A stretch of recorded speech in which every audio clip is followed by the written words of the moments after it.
Obviously, pleased with the win on Saturday. Excited to get moving forward. Excited to go on the road. Maryland will present quite a challenge. Fantastic defense, leading the country and at the tops of the country in terms of yards allowed, third down, great pass rush, great rushers, dynamic wideout core. So it'll be a great opportunity for us to go out and play a really good football team and get on the road and. Kind of really didn't do that. I mean, we did it at Kansas City, but not truly, get on a plane and go somewhere across the country. So look forward as a chance for our team to grow and build a sense of brotherhood even more. So we're excited about it. So I'll take your questions. Already seeing in the Big Ten games this year that the travel can have an effect if it's the travel, but road teams that go a long way are not having great success, like similar to last year. What with that in mind have you guys done in this program to minimize the impact of going halfway across the country? Sorry. Well, I think first, it's one of the great things about being in Nebraska. We're essentially located, so we're not on these 6-hour flights. I think about some of these guys going West Coast to East Coast. I mean, how hard that is. Even in the NFL, you probably only do it once a year. You go from the East Coast to the West Coast or vice versa. So, we study everyone. We reach out to everyone after they do it. If they play, hey, what'd you do? It's great collegiality amongst the league because I think we all have to deal with it. But I think the number one thing is we don't complain about it. You know what I mean? That's the first thing. This is, anytime you go play a game, there's several opponents in the game, and one of them is just the conditions, the travel, all that stuff. So it's just part of it. We've had a year to prepare for it. We know what to expect. We were glad it's not a night game because we come back and play on Friday night. We were hoping for an 11 o'clock game, but 3 o'clock will take. And the only difference being, Mitch, that we're going to go out Thursday because, when you arrive there, you fly into BWI. You got to drive about an hour to Bethesda to get to the airport. And so, we know Washington didn't get in until about 1 o'clock in the morning Thursday night. So we're not a big Thursday operation. We like to go on Fridays and keep our routine.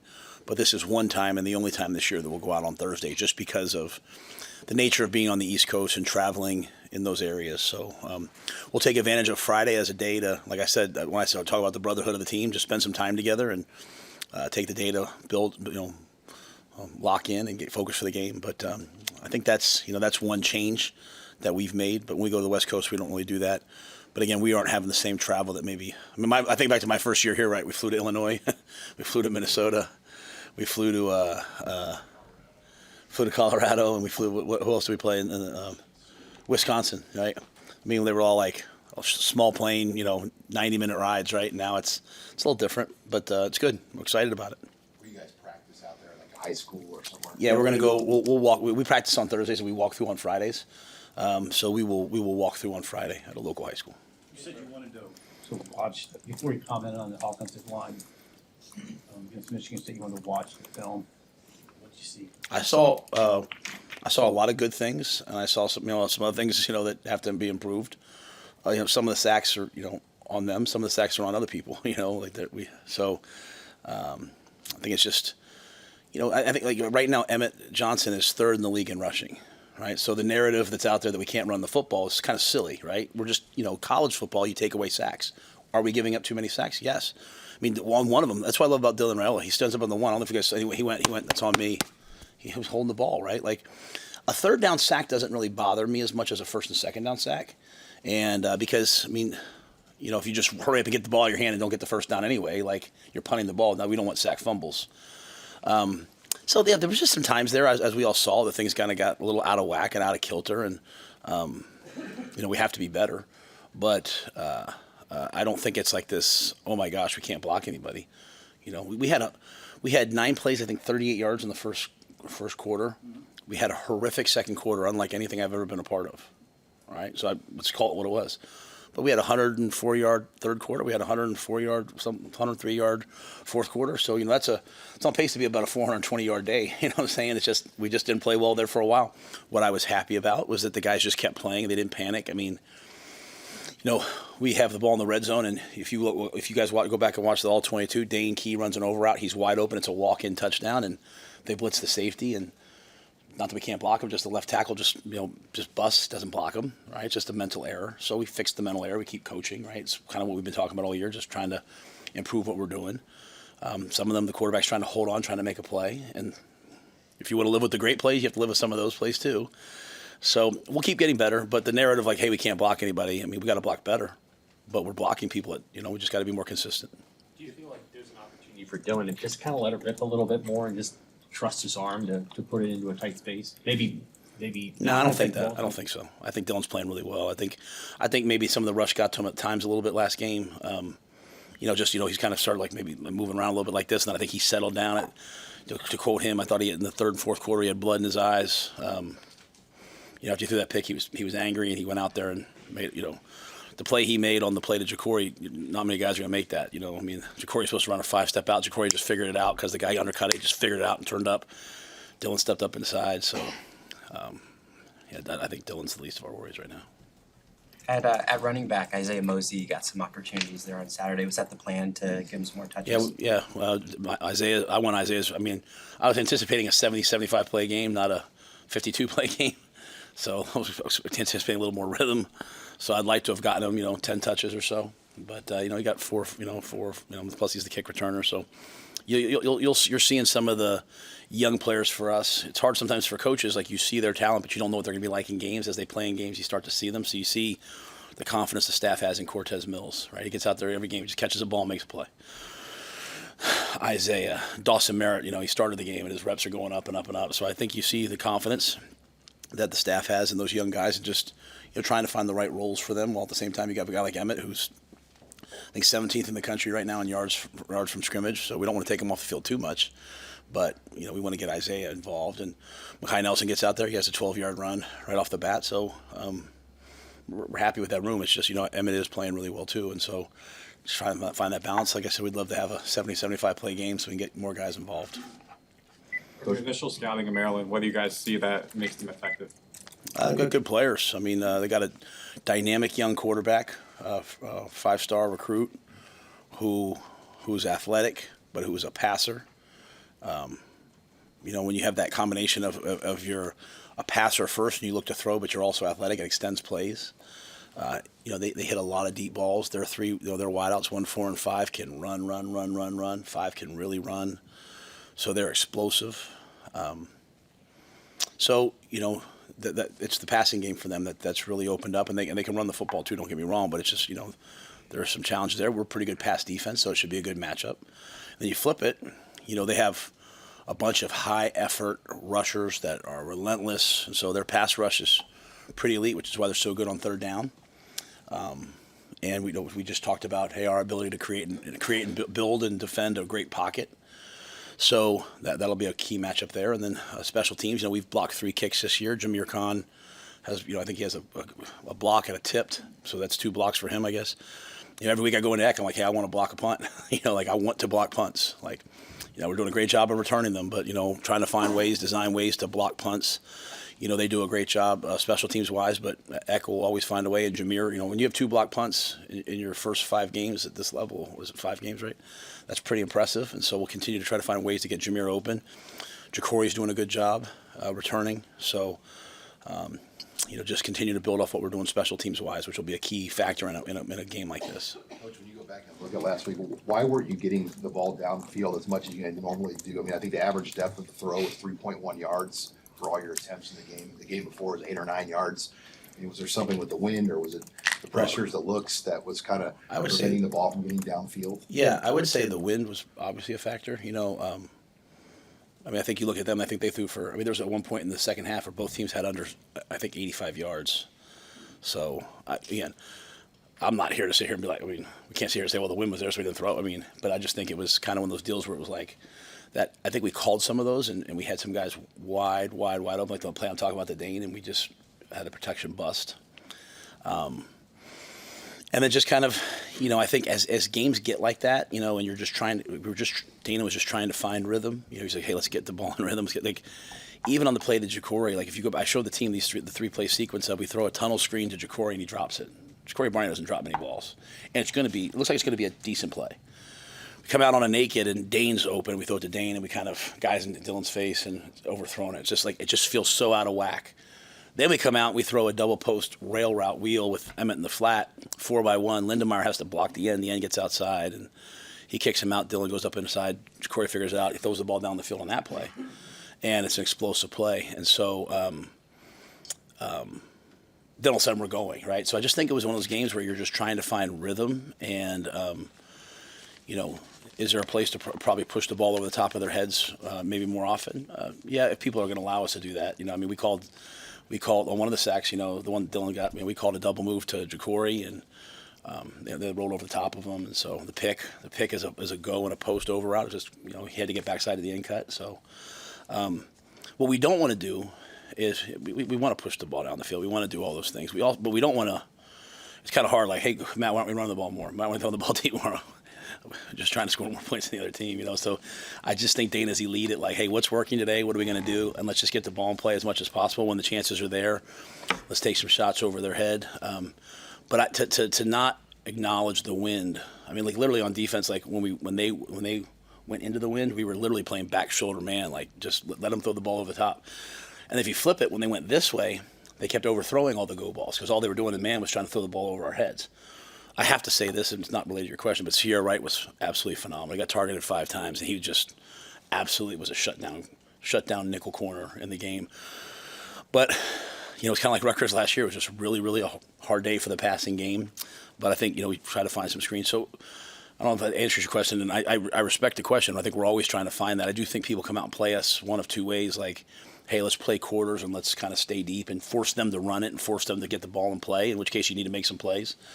Or they play us in man and pressure us, in which case it's hard to hold the ball long enough to push the ball down the field. And so we'll continue to evolve and see if we can get better. The screen that went for the touchdown to Hunter, what did you see? What kind of a job did your O-line do on that to get out and help spring that? It was elite. Justin Evans comes out and has one of those blocks I think O-linemen dream of, even on the backside, Gunnar Gatula, he just does his job. He goes inside because, we're showing power, goes inside and steals the mic and blocks him for 6 seconds. On the far sideline, Dane Key blocks the far corner for like 7-8 seconds. And so it was an unbelievable play by Isaiah. Lindenmeyer at the point of attack makes a great block. Justin comes down the line, makes a great block. Everyone's on their guys. So Isaiah makes a great, great, great play. And I think he'll be the first to tell you the other 10 guys, though, did an unbelievable job. And we ran that play earlier, kind of as we talked about trying to get the ball in play and get some momentum started. I think he got like 11, 12 yards. So, this was just another play like, hey, let's go get 4, 5, 6 yards, get some rhythm, and guys make a couple blocks, and he makes an athletic play, and it's gone. I don't want to force anything, but did you feel like that D-line took a step forward in this game? Yeah, that's not forcing it. Just the negative, the negative things can't be like this, and then the positive things are like, well, I don't. It's okay to say something positive. They'll still subscribe and listen. I promise, guys. It's okay to be positive too. All right. I'm just teasing. I love you. No, but I agree with you completely. Like I thought it was like, and again, I think I said earlier in the year, like as the season goes on, they will, like. You can practice and practice and practice, but until you play in some games, you start seeing like, man, I can't get off a block. Then all of a sudden you start seeing like, you start walking out. I go out at night, every night, like 6 o'clock, and I sit out on the balcony because there's not a balcony by my office. The assistant coaches all have balconies. So I just go sit outside their offices and just kind of hold court for a little bit. And you look out there, there's usually someone out there working, doing some extra work, And so when they start getting into games, they start saying, hey, I need to do this. But, we stop the run. Right, so that's a positive storyline, right? This is a running football team, and we stopped the run and turned it into a drop back game. Now, credit to Childs, like to 2 short fields, man, he made some plays running around that bother you. But on the one sack, like the effort that Waneri had, like they spun around 3 times to get the guy. Elijah Judy just keeps getting better in practice and pass rushing. So, I thought they made a real step, and. Stop the run and then turn into a passing game. I thought Waneri was like special in the game. I thought McCullough was special in the game. I thought, the inside guys. And then we got some like David Huffkin gets in the game for the first time ever. He's playing well. So I think Terry and Phil Simpson are doing a good job with those guys. We've asked you about Williams before, just when you kind of saw that jump. But how has he met and even exceeded expectations you guys maybe had for him? I think one of the biggest things for me with him was like to get rid of the expectations. Like, when it's like I've experienced it in the NFL. When you're a first-round draft pick, you're always measuring yourself against like your draft status and your compensation. When you're a 5-star plus, you're like, just go be a football player. Just go be a freshman. Go be a sophomore. So to that end, in the spring, the only thing I said to him was, I said, I have one word for you, motor. Like, we timed him, and he runs fast. But when I turn the tape on, I should see that speed, and now you're seeing it. And I think it's just from practice. Like, no, the players probably don't even want to hear it, but just if you practice well long enough, eventually it starts to translate, turn over, right? Like, Deshaun Singleton had 2 interceptions in the game. Those are he's in his 5th or 6th year of college football. I don't really know what year. And that's his 3rd interception. Like, Judy is a 5th-year senior. He had his first sack, I think, right? So it's like you just keep doing things and eventually something good will happen. So just trusting the path that you're on instead of all the freshmen and like, the freshmen are panicked and like their parents are panicked. Like just do the good, right stuff long enough. And I think that's a great example. Williams is a great example. Like, hey, man, don't worry about your ranking. Don't worry about anything. Just become a good player. And I think he's just taking leaps. We put him in a black shirt last week because he's just playing so much. And we're playing some different packages, like when they go big, we're playing some 4-3.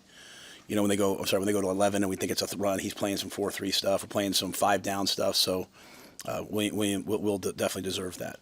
You've obviously been high on Rex Guthrie this year, and he got the start. But I don't know if there was an injury or anything with Marquise, but went into that. And how do you see?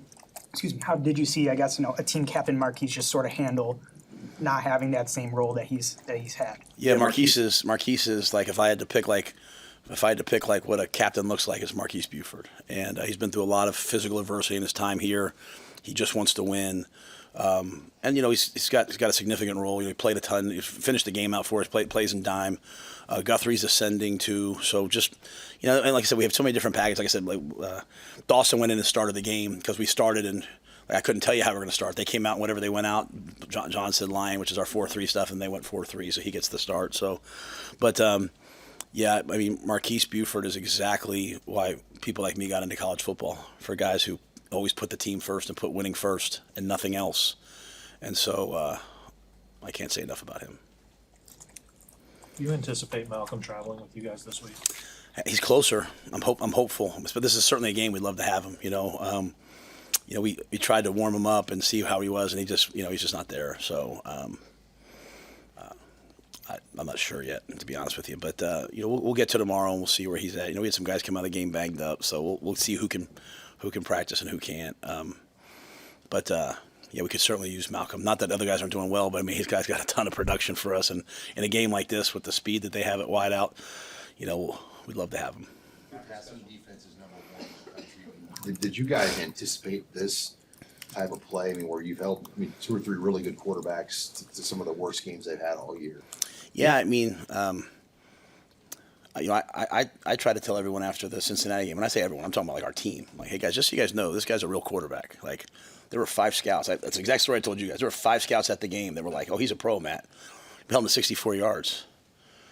And everyone was really disappointed after the game. I can't believe it was 2017. To me, it was like, hey, we won a close game. We played a good team. Have you watched them? They're dynamic. Like, you know what I'm saying? So to your point, I think we're playing good pass defense. I think some of it is, unfortunately, we've let too much run game go. So people are like, hey, let's stick with the run. So this game, we stopped the run to a degree to force them to get into those situations. I think Butler is elite. I think Butler is pretty elite. I'm watching what he does. Like putting concepts together in terms of coverage, because it's not just like, hey, you covered it, we're not just doing that. I think Addison is doing a great job. I think the players gravitate towards Snow. I think Adam DeMichael does a great job. I think we have like really good coaches. And then like it's Wednesday night at like 8:30, 9 o'clock last week. And maybe it's Thursday night. I'm not usually home Wednesday night by that time. Thursday night? I don't know, whatever. And I get home and I'm watching whatever Julie wants to watch. And, it's Thursday night, and I get a text from Sierra, or a phone call from Sierra. The players never call me unless they need something, right? And Sierra's like, hey, can you have them turn the lights on in the stadium? He's got a bunch of guys out there, and they're doing extra. Like, it's just, I think I told you guys after the game, Sierra got up in front of the team and was like, hey, that's not, that's not okay that we gave up that touchdown at the end of the game. Like, he was pissed. And so I think it's just the guys that we have back there, Deshaun, Malcolm, unfortunately, he's hurt. Like, Sierra was willing to go from corner to nickel. Like, he's like fitting the run now. Like, that's just not a lot of guys will do that, but Sierra's like that kind of guy. I thought the impact of Marshall in the game, like coming up on those 2 tackles in that one drive and knifing the guy at the 10-yard line. And then the guy, like, wait till Amari Sanders is the starter here. I mean, it's not like this is like, oh, we got some young, older guys. Like, the young DBs coming up are going to be elite. So I think Addison's done a good job, and I think I think, but I think Butler's really special. I think, I remember when Sierra came to me, Sierra was like, "You need to hire Butler." And I was like, "Really? Why?" Not that I've said really like in a bad way, but like, why? And he detailed for me the story about Rutgers. He's like, "Hey, they're going to run a fake." They called timeout. Rutgers called a timeout, and he said, "Hey, they're going to run a fake field goal here. It's super windy. It's a 30, whatever it was. This is the length of the kick. They've already ran one fake last year. They just called timeout. They're going to run the fake," and they ran the fake. And Sierra was like, "I've never had someone who can break the game down for me like that." So I think John's done a great job. And I thought the pass rush showed up this game. The pass rush truly showed up. The special teams improvement, Matt, is there something beyond Mike Eckler's impact that's allowed those units to play at the level that they are right now? I think you'd have to start with Mike. I think he's brought like an energy to it, but I don't want to minimize it because I think everyone he might get mad at me for saying that. I think everyone sees like the jumping around in the locker room and all stuff. That's not what it is. It's his teaching progressions are amazing. His attention to he truly uses on his interview I had to tell him to stop because he uses the Socratic method where he's consistently asking you questions and making you respond and think, and I was like, "Heck, I can't do this, bro. It's like an hour of this. Please do it," because it was me and Snow interviewing him. But I think it's great because you go to his meetings and everyone's dialed in and everyone's locked in. Here's how I knew it. It was like, I don't think it was Thursday or Friday. Sat was like, "Man, I can't wait for Jameer. They're going to come out and they're going to line up like this. We're going to check to this, and Jameer's going to eye stun the guy." I mean, that's like when your tight ends coach is saying this is what's going to happen in the game. It's because it's been taught so well. And then I think then the energy and the passion of it, he inspires belief, and he has your back if you do make a mistake. Like we told Jameer, I personally told Jameer, which is not the way I am. And I'm pretty proud of the fact right now that we're 15th in the country in penalties because that's not the way it was the first 2 years. But I said, "Hey, if you run in the punter, you run the punter. I don't care. Go block the kick." Just wanted to free him up. So I think Eck's teaching progression is elite. I don't want to minimize the impact of Brett Maher because when you have specialists and the specialists have somebody who's done it that they can. The last thing, because for 10 years of my career, it was like me being like, "Come on, put it through the upright." What do I know about? It's like me talking about some other golf swing, right?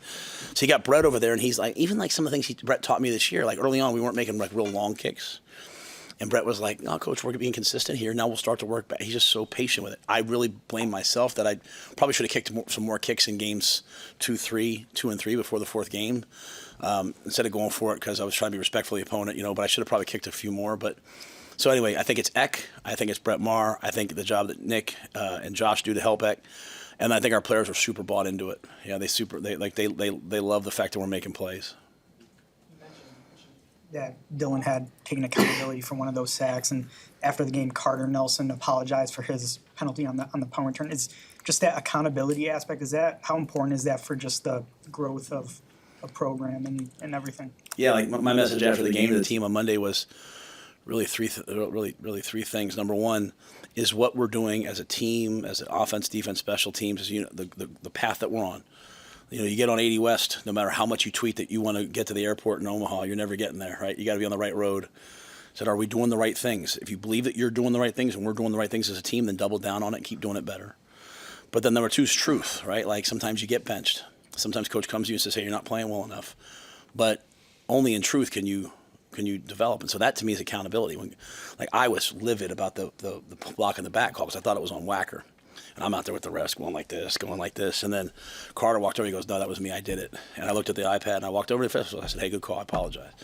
And I think that's culturally, that goes all the way back though to Giff and Reimer and all those guys like year one. Like I said, "Hey guys, when we watch tape, here's how we watch tape." Like you sit there in front of the whole team, you say, "I should have been here, I should have been that." I think I talked to you guys last week about one of the runs where Sierra says, "I should be in the post here. I was confused. I covered the tight end and the ball hit for a touchdown." So I think when you have guys like Sierra, when you have guys like the guys we have, Javen and all those guys, then the younger players see that and that becomes cultural. So when people use the word culture, I'm always like, I don't know what that means other than it just kind of becomes cool to take accountability and do things that are hard and do things. So I'm proud of those things. Too bad we had that block in the back because Jacory was on his way to a crazy day.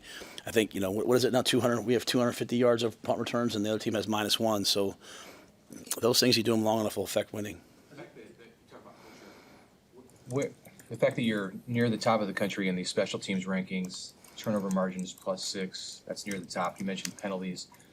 Where do those fit into what you define as culture?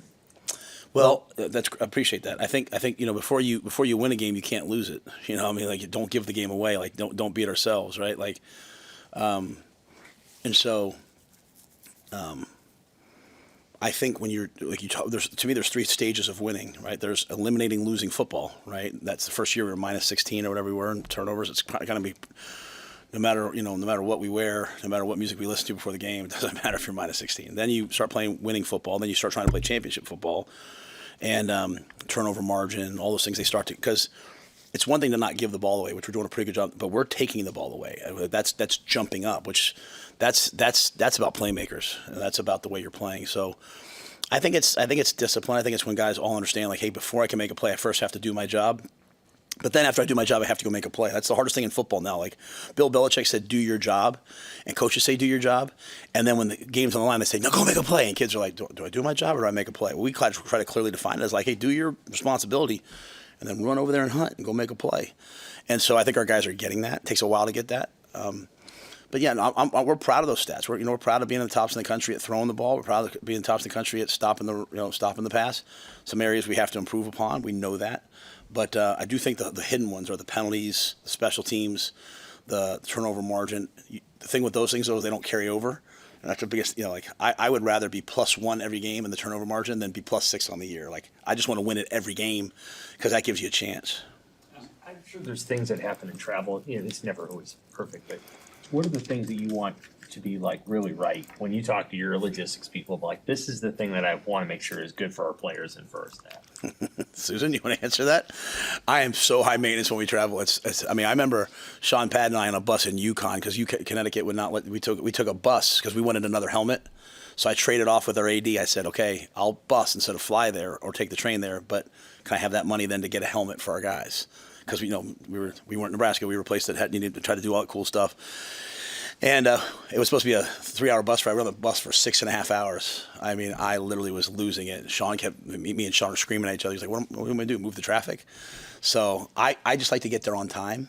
That being said, we also won that game, because the guys were ready to play. And so, I mean, the way we travel here, what's allowed, what we're allowed to do, just in terms of the resources we have available to us is elite. I mean, what Kristen does, I don't have to even think about the meals. Like, we actually take our own chefs from the training table, and they show up there and they make our omelets for us. They make our, Like, there's nothing showing up and oh, I don't eat this, I don't eat that. Like, some of our guys, we have a couple guys with really restrictive gluten allergies and all that. Like, she goes a day ahead. She makes sure everything's perfect. So I do feel like the food is important, right? Because if you get there and all of a sudden you eat something you don't like, and so, but Kristen does such an amazing job with that. We always go see a movie the night before the game, and so we've seen some horrific movies. So I've just given up on that. But no, I think it's that. And I just don't love the long bus ride on the day of the game.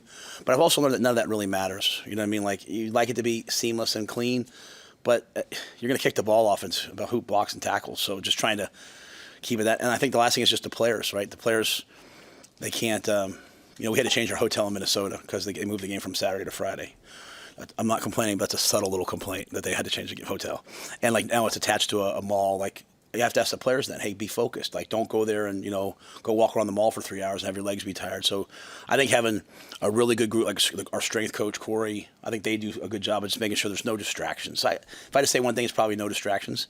But I love going on the road. I think I said that to you guys before, though. I love the feeling of just being in the hotel with the guys for 24 hours, kind of sequestered in. Now, we travel so well that it feels like you're at the Cornhusker Marriott when you're away because there's so many Husker fans there, which is really cool. Did you hear that? I'm sorry. You're a Ryder Cup guy. You're a golf guy. Did you hear about the Ryder Cup conversation about their captain changing the stuff in the hotel and all that? I did not. To help the golf. I was curious if you. Now that you said that, I would go back and watch it, but I didn't see that. So, do you feel like the travel helps the player experience, and if you travel well, you're actually going to perform a little. 100%. I believe with all my heart that champions behave like champions before they're champions. They have a winning standard of performance. Bill Walsh. It's how you do everything. It's why for the first year that I'm here, everyone's like, "What is wrong with him?" Because I'm screaming about a box in the hallway about this. But I think all, the food that you guys have when you guys come into I think all of it really matters. And when everyone buys into that, I think it goes a long way. We're all just trying to win a championship. And so how do you win a championship? The championship effort and everything that we do. But when you travel, if there's no, it takes a toll on you physically, right? The hydration. So even like the little thing, Mitch is going to give them fireflies to put on their legs so their blood's moving in their legs as they travel. Like, it's just, all these things are real. And so just trying to maximize that. Obviously, on a windy day like that, physics, it affects the game from a physics standpoint, but how much is the mental effect in a game like that? And how did, say, at the end of the third quarter, that drive, was that somehow frustration turning to anger, then resolve when they suddenly forget about the wind a little bit and move it down the field that fast? Yeah, I think my message, at least about that drive, was with the guys, was like showing them all the other plays where, like, hey, the guy's wide open. You know what I mean? Like, if everyone does their job, the guys can be open, we'll make the play. And so it wasn't like all of a sudden, we finally got someone open. We had guys open on other plays. It's just, I forgot to block this guy, or I missed it. I think sometimes the wind can be in your head a little bit, though that's certainly not true when it comes to the punt. Like, I mean, I teased Archie in the team meeting, like, they don't have a wind like that in Australia, do they? He said, no, sir, like, because that ball was getting hung up. And the last one, you notice he adjusted and we kicked a low liner to the right, because the wind was like down at times. I'd be like, oh, it's not that much, and all of a sudden it would gust back up, and so there was some challenges to that. So I think some of that was probably in our head. I think anytime you get into a game and things aren't going well, you have a tendency to press, and anytime you press, things don't go well, and it's just why I just keep saying, stop, don't listen to anything else, just play the next play, and eventually, if you believe that, something good will happen, and then, that happened, right? So it's funny, we were trying to get the ball to the fourth quarter. Like, on that drive, it's like, hey, let's just get the ball to the fourth quarter. Eck didn't want to kick a field goal into the wind. He's like, hey, let's go. Well, think of what happened. We score a touchdown, and then we kick the ball into the wind, which we didn't want to do because it means they're going to have good field position, and they fumble it because it was hard to deal with, right? So, so I think it probably in our head some, but it certainly had an effect on the overall game. And, my whole thing with the guys is just trying to keep them neutral, just kind of keep them focused on each play each play. I understand that that's never going to truly happen. It doesn't happen for me, but it's just what you're trying to do. So I did like Dylan, though. I think when Dylan has a little bit of an edge, he's still a very young player. When he has edge and he's got a little bit of rage in his eyes, he's pretty fun to be around. You had something before, I think. Oh, no, I just wondering if it was easy to get those lights on. Yes, we have elite facilities people. Sierra calls me, I call Susan and Wish and Thomas, and the lights are on within probably 20 or 30 minutes. I can't do it on my phone. I can't even. I mean, I get a message every night that says your daughters have put in the screen time password to get more screen time. I don't even know how to stop that. Like, I have to call Martin. Martin literally comes over to our house, and has to make things work. Martin's our IT guy. He's amazing. So. Real quick, you're close with Coach Loxley. Is it fun to play friends, or do you not like situations where? Yeah, I was I don't know, maybe 14, 15 years old, and Coach Loxley and my cousin Craig were teammates at Towson with Rob Ambrose, who was the head coach at Towson for a long time, and they were in my cousin's wedding. So I was 14 years old trying to get Coach Loxley to give me a beer at the wedding. He did not, and I did not. So, but no, I've known Coach Loxley for a long time. I have a lot of respect for him. But I know he'd rip my heart out if he could. So I respect that about him. And, I love coaches. I love coaching. I know how hard it is. I know how hard coaching is on our families and all those things. I also know the positive things about it. So the amazing things about it. Like, my dad's a high school coach and teacher. I just love coaches of all ilks, of all sports, of all everything. So, but I just want to win, though. Thanks. Thank you.